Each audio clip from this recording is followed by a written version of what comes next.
جو ہماری آبادی ہے دیہات کی آبادی اور تقریباً ہماری ایک تقریباً آدھی آبادی بالکل زراعت کے اوپر گزارا کرتی ہے.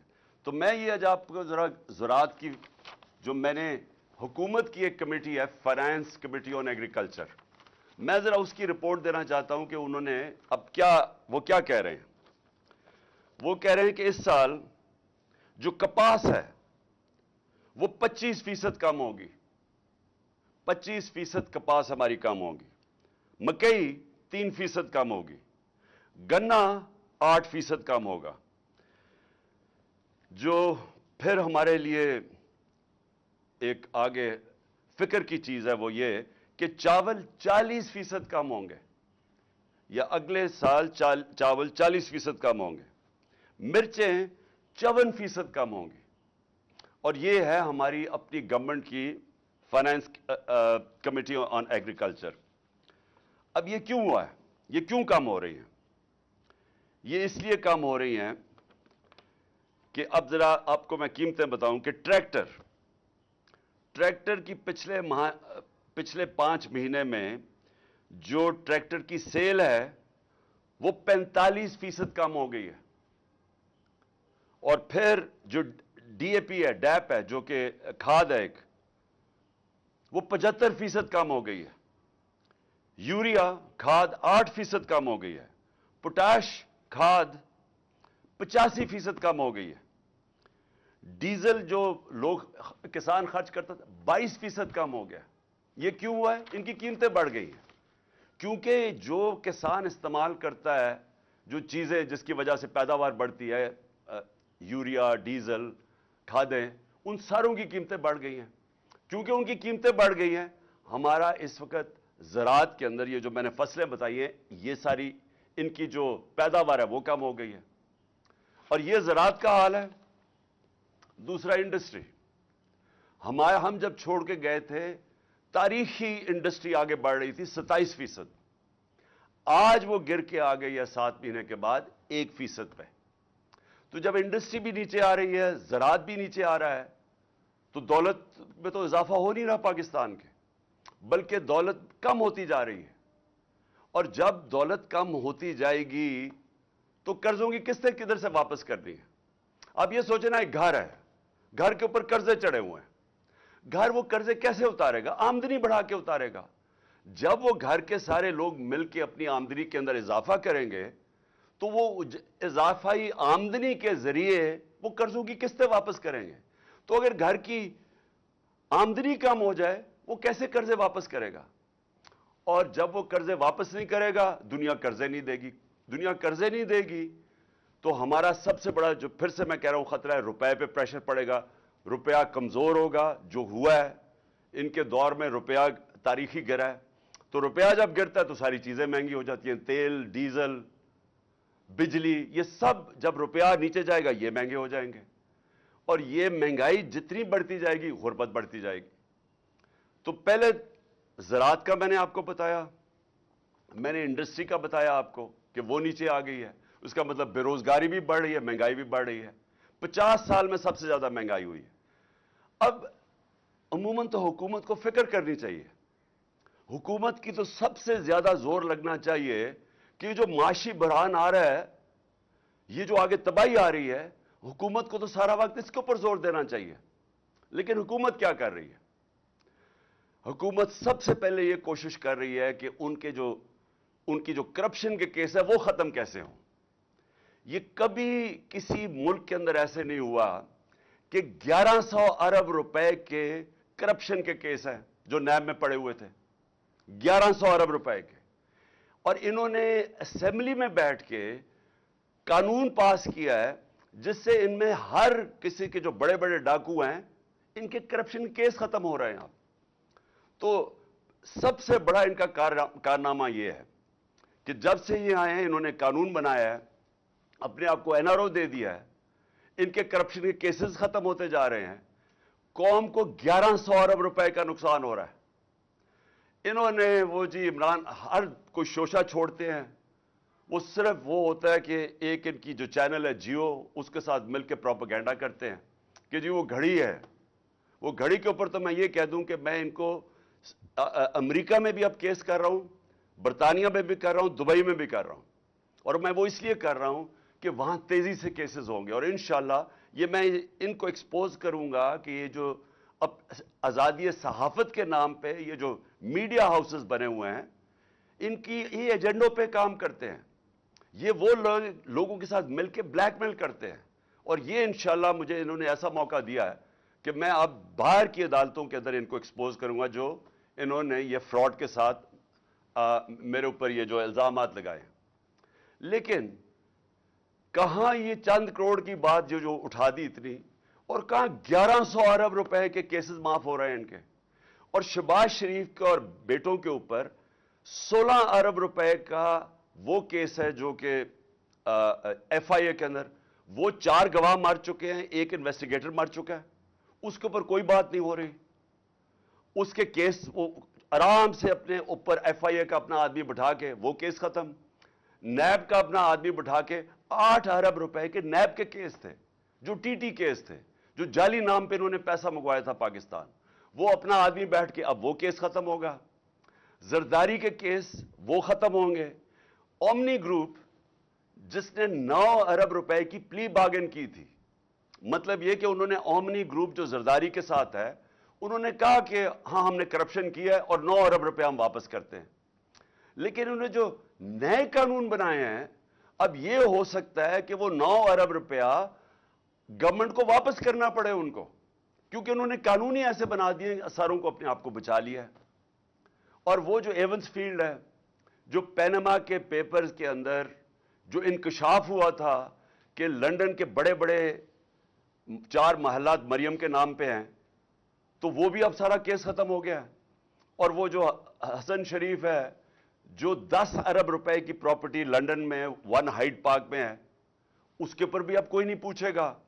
اور یہ ان کا اصل میں آنے کا مقصد تھا, اپنے کیس ختم کرنے کے لیے. اور دوسری چیز کہ یہ پھر بلون چھوڑتے ہیں کہ جی دیکھیں اس کے توشہ خانہ ہو گیا اور فورن فنڈنگ ہو گئی, اور میڈیا ان کے ساتھ مل کے اس کو اٹھاتا ہے. ان کا میڈیا کبھی یہ بات نہیں کرے گا, یہ جو میں کہہ رہا ہوں کہ اس ملک کی تاریخ کا سب سے بڑا ڈاکہ پڑ رہا ہے, 1100 ارب روپے کے اپنے کیس معاف کروا رہے ہیں, اور اسی لیے یہ آئے تھے. ملک کا دیوالیہ نکال دیا ہے. 5% تھی پاکستان کی ڈیفالٹ کی رسک, یعنی جب ہم تھے مارچ کے اندر یہ جو نو کانفیڈنس سے پہلے, تو پاکستان اپنے قرضوں پہ کتنا ڈیفالٹ کرتا ہے, وہ 5% تھی, آج 80% ہے. ان کے آنے سے 80%. اب جب چانس آ گئی تو میں نے آپ کو بتا دیا ہے کہ یہ دنیا کے اندر پیغام چلا گیا ہے کہ پاکستان کا اب دیوالیہ نکلنے لگا ہے. میں نے ایک سمیع ابراہیم کے ساتھ پروگرام کیا تھا 6 مہینے پہلے, میں نے پیشن گوئی کی تھی.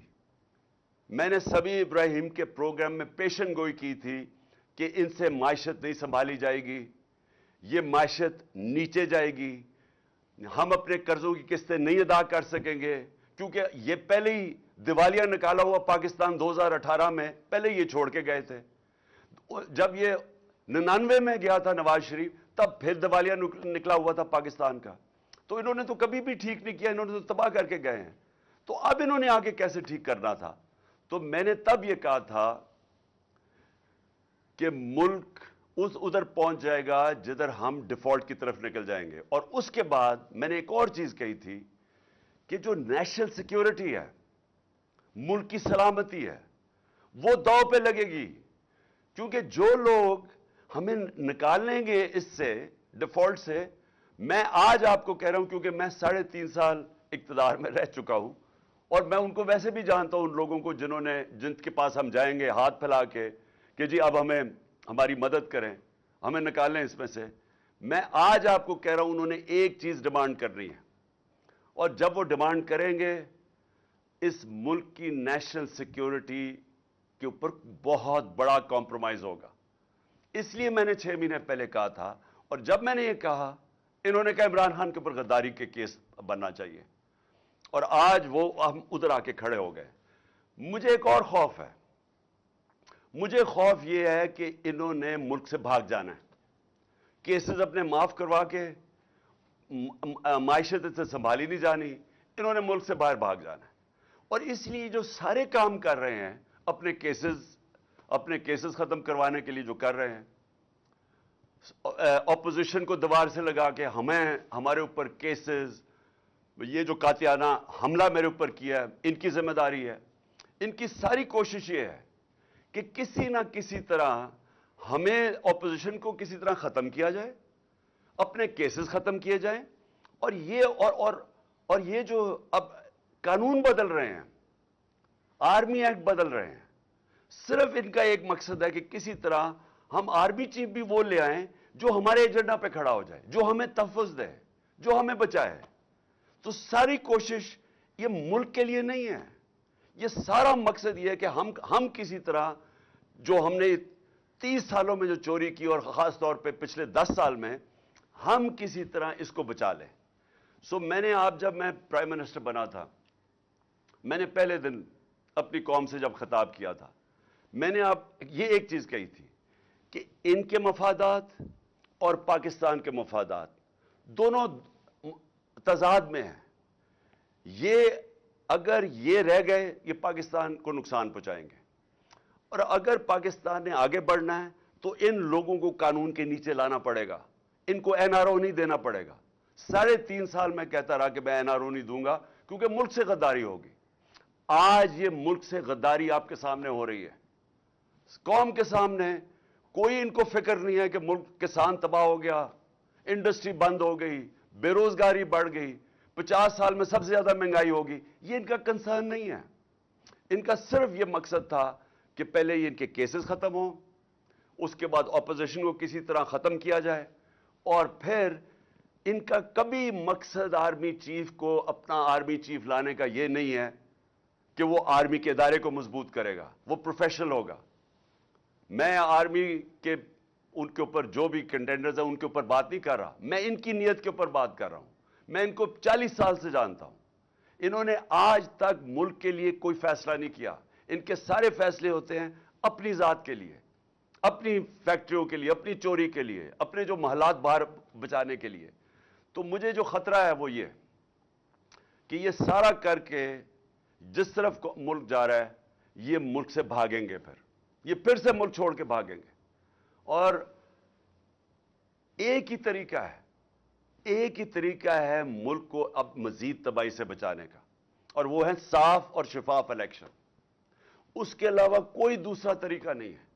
اور یہ جو ہماری مارچ ہے، یہ صرف یہ ہے، قوم بتانا چاہتی ہے، قوم ایک پیغام دینا چاہتی ہے۔ یہ جو مارچ کے ذریعے قوم یہ بتانا چاہتی ہے کہ یہ جو لوگ 30 سال سے ہمارے اوپر مسلط ہوئے اور لوٹا انہوں نے، قوم اب ان کو نہیں ایکسپٹ کرتی۔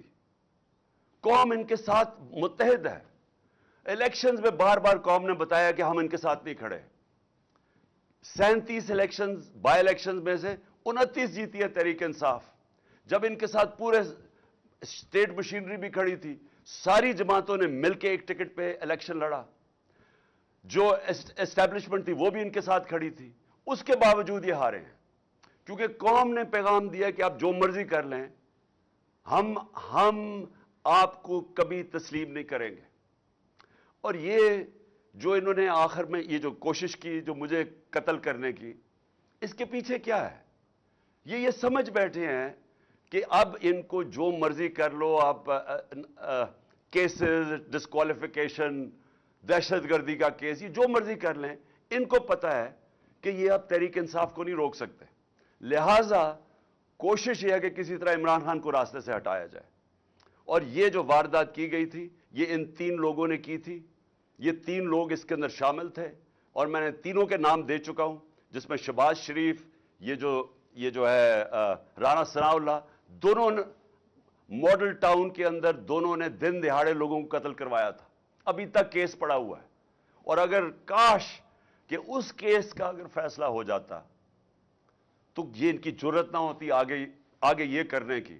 اور مجھے یہ بھی شک ہے کہ وہ جو 4 گواہ رمضان شوگر مل میں، یہ جو FIA کے کیس میں، 16 ارب کے کیس میں، جو وہ گئے اور جو ڈاکٹر رضوان گیا، اس کے اوپر بھی تفتیش ہونی چاہیے کہ کیسے ان کی آتے ساتھ ہی یہ سارا ان کا کیس ہی ختم ہو گیا کیونکہ سارے گواہی ختم ہو گئے اور وہ انویسٹیگیٹر بھی مر گیا. تو ان کی ہسٹری ہے, انہوں نے یہ جو میرے اوپر واردات کی یہ ہسٹری ہے. اور یہ جو فیصل تھا یہ بالکل ان کے ساتھ ملا ہوا تھا. اور میں انشاءاللہ یہ چیف جسٹس سے ڈیمانڈ کرتا ہوں کہ جب بھی آپ انویسٹیگیٹ کریں گے, کیونکہ انویسٹیگیشن تو اب صرف چیف جسٹس کے نیچے ہو سکتی ہے, یہ ثابت ہوگا کہ یہ تینوں نے مل کے یہ پلان کیا تھا میرے اوپر, اور صرف اس لیے کہ کسی طرح یہ عمران خان راستے میں کھڑا ہے, این آر او یہ نہیں دیتا, یہ ہماری کرپشن کے اوپر پیچھے نہیں ہٹے گا, تو اس لیے اس کو راستے سے ہٹایا جائے. تو قوم کو آج میں یہ کہنا چاہتا ہوں کہ یہ ہے فیصلہ کل مرحلہ اس قوم کا. یہ جو ہماری مارچ ہے, یہ جو وقت ہے پاکستان میں, انگریزی میں اس کو ڈیفائننگ مومنٹ کہتے ہیں. ہماری تاریخ کے اندر یہ وہ وقت آ گیا کہ ہم اپنے ملک کا راستہ بدل سکتے ہیں. اگر قوم جب کھڑی ہو جاتی ہے, جب قوم فیصلہ کر لیتی ہے کہ ہم نا انصافی نہیں برداشت کریں گے, ہم ظلم نہیں برداشت کریں گے, وہ قوم اپنے آپ کو آزاد کر دیتی ہے. اور اللہ نے اس کو جہاد کہا ہوا ہے کہ ظلم اور نا انصافی کے اوپر اس کا حکم ہے ہمیں کہ آپ کھڑے ہوں اس کے خلاف. اس ظالم اور ظلم خوف کے بت کے سامنے نہ جھکو, کھڑا ہو اس کے سامنے, اور تب اللہ قوموں کو آزاد کرتا ہے. کبھی بھی وہ قوم جو نا انصافی کو برداشت کر لیتی ہے اور اس طرح کے چوروں کو اپنے اوپر برداشت کر سکتی ہے, کبھی اس قوم کو کوئی مستقبل نہیں ہوتا. وہ مقروض ہی رہتی ہے, وہ ہمیشہ غریب ہی رہتی ہے. وہ قوم, اس کا کبھی پرواز اوپر نہیں جاتی. اور ہمارا ملک تو بڑا ایک عظیم خواب کا نام تھا. ہمارا وہ خواب تھا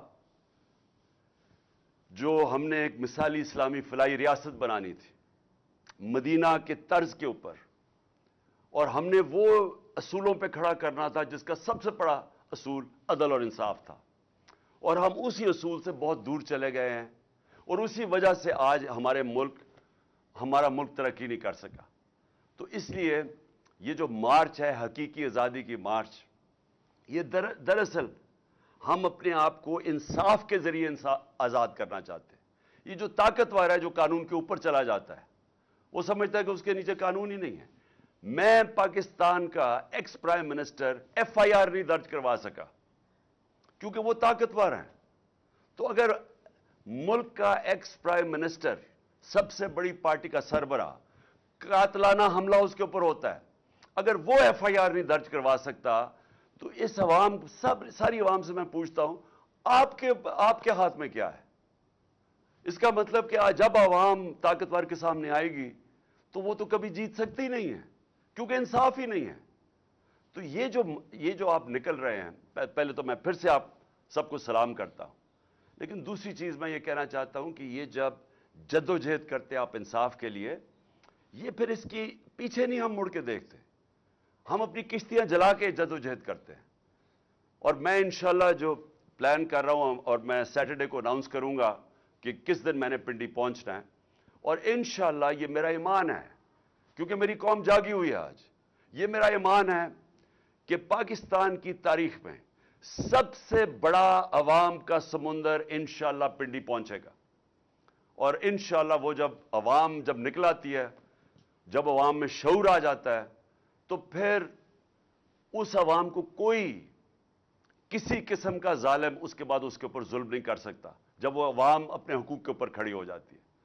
تو میں اب سب سے انشاءاللہ آج امید لگاتا ہوں کہ آپ سب نے انشاءاللہ پنڈی پہنچنا ہے جب میں آپ کو دن دوں گا, جس دن میں وہاں پہنچوں گا. پاکستان پائندہ باد.